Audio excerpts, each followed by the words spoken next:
All right, class, welcome back. Brent Siebold here.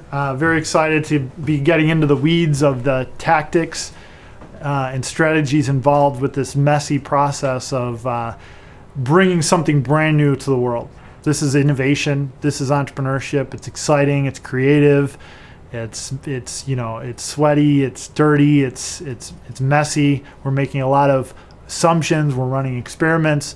We're trying to minimize our burn rate, aka the amount of money we're asking our parents or our friends and family to subsidize this process of building an initial product or service. So we need to be efficient with this process so that we can innovate at a rapid pace to get through all of the wrong guesses and get as quickly as we can to validate the correct guess about matching the problem, the right problem. And maybe your problem happened to be wrong that you started with in this class. So identify a problem that is truly a problem that people are willing to pay for a solution to fit that problem. So again, we call that problem solution fit. And the number one metric of gauging that problem solution fit and ultimately product market fit is something we call traction. And basically, traction equals some form of sale.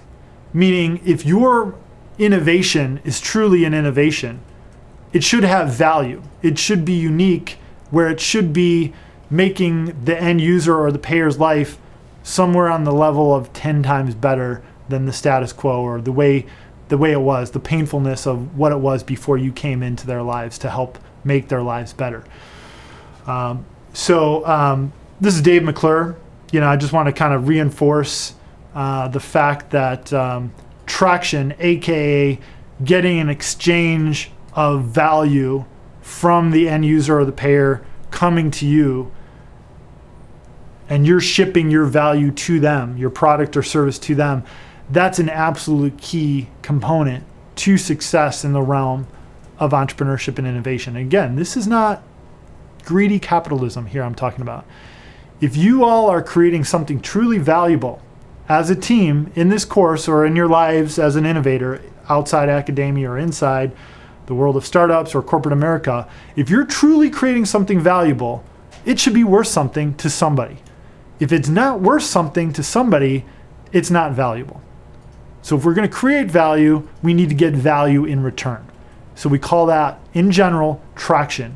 Can you get somebody to give up something in order to ascertain or obtain your value that you're telling us is super valuable, super unique, it's going to make the world a better place? Prove it. The only way to prove it, realistically, in the world of entrepreneurship and innovation is via traction. So Dave McClure in this video that is posted in Blackboard makes a very strong point as you're presenting your blue sky, amazing plans, brilliant, hey, we came up with the next best things in sliced bread. Dave encourages you. He doesn't want to hear about all your grand plans for scaling up your crappy prototype into something beautiful that looks good, that feels good, that's perfectly fine-tuned in terms of the back end of the software or the user interface or the user experience. He wants to hear, is someone willing to exchange value for your value? Are they willing to give up something, whether it's time, their resources? One of the best ones is their money, right? Are they willing to give up something to get what it is that you're in a position to provide because of your approach as an innovator? So his message here in this video is lead with traction. If you're going to tell me about what you're working on, don't start with you.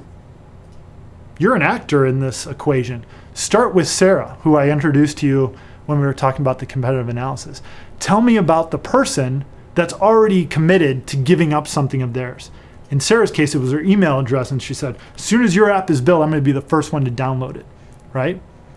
So who is the person or classification of people that have already committed with their cold hard cash or other resources to say, as soon as you build this thing, I'm going to be the first one to buy it? So Dave says, Dave McClure, I love his title here. If you see on the slide, he's the Sith Lord. He's a great guy. He runs a very successful venture capital firm out of California. We actually have a personal connection to Dave here at ASU, and very smart gentleman who's seen a lot of innovators at the early stage that you're in make a lot of egotistical mistakes about when it comes to presenting what it is that they're working on.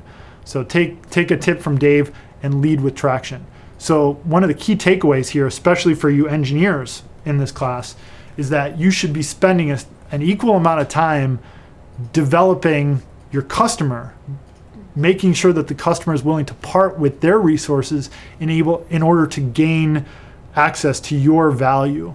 So instead of spending 90% of your time in the maker lab or in the garage or in the, wherever it is that you're building the prototype, software, hardware, whatever it is, service, you're spending an equal to or greater amount of time engaging with the customer and validating that they're willing to pay or use what it is that you're building over here. So Dave drives that home. To start with that, everything else is going to fall right into place. So these are some of the questions that you want to actually go out into the world. We call this getting outside of the building. So we take a lot of this methodology from a guy named Steve Blank and Eric Ries. I'll post a lot of these readings and videos in Blackboard for you. But this is all proven methodology that when I was in your shoes as a first-time kind of or early stage entrepreneur, I didn't have access to this methodology. So you should be absolutely thrilled that you have kind of this guide that allows you to remove your ego, allows you to kind of separate yourself from the process of creating, this brand new baby, to being very open-minded about this and just asking these key questions. Is this valuable enough? And if the data is coming back that you're collecting, the evidence is telling you that people are not willing to prepay for the solution. So when we talk about that, have you heard of crowdfunding? If you haven't, well, crowdfunding is a tool that you can use to validate that people are willing to part with something in order to gain access to a component or a feature of your innovation. And so a lot of people think about crowdfunding like Kickstarter and Indiegogo as a means of raising money to mass produce whatever they're working on. When in fact, the value of crowdfunding, getting people to prepay, isn't so much the raising the money or raising the capital needed to mass produce the product, but it's more of a validation that you do in fact have product market fit, or the pain that you're trying to address, your solution fits with that, and people are going to vote with their money to say, go for it. You're on the right track. You're on the right track. Go, go, go. Here's all of our cash. You exceed, you set a goal for 5,000 or 20,000 or 100,000 and you blew it out of the water. You can Google so many different stories on crowdfunding campaigns that blow up.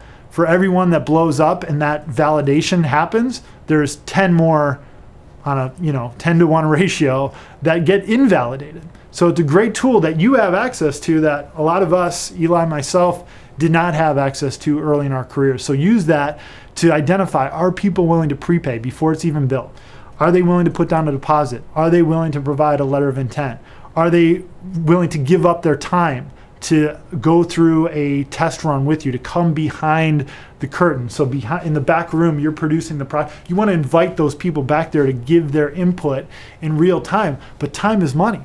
So you need to get that Sarah, that archetype, to come in with you and learn about what is going to cause them to part way with their time or their money or their resources in order to either validate or reject that your team is on the right track of producing something valuable.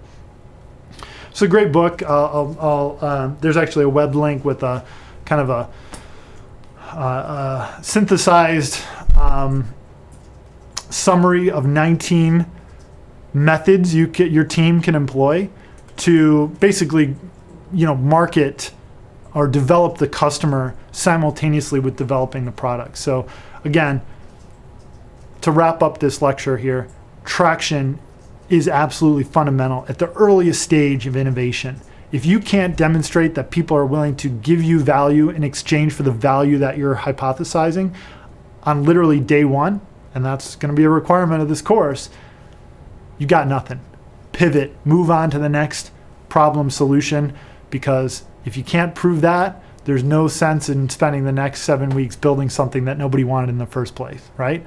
So we want to save all that time and all those resources, and we want to validate or reject as quickly and efficiently as we possibly can. So let's go do it.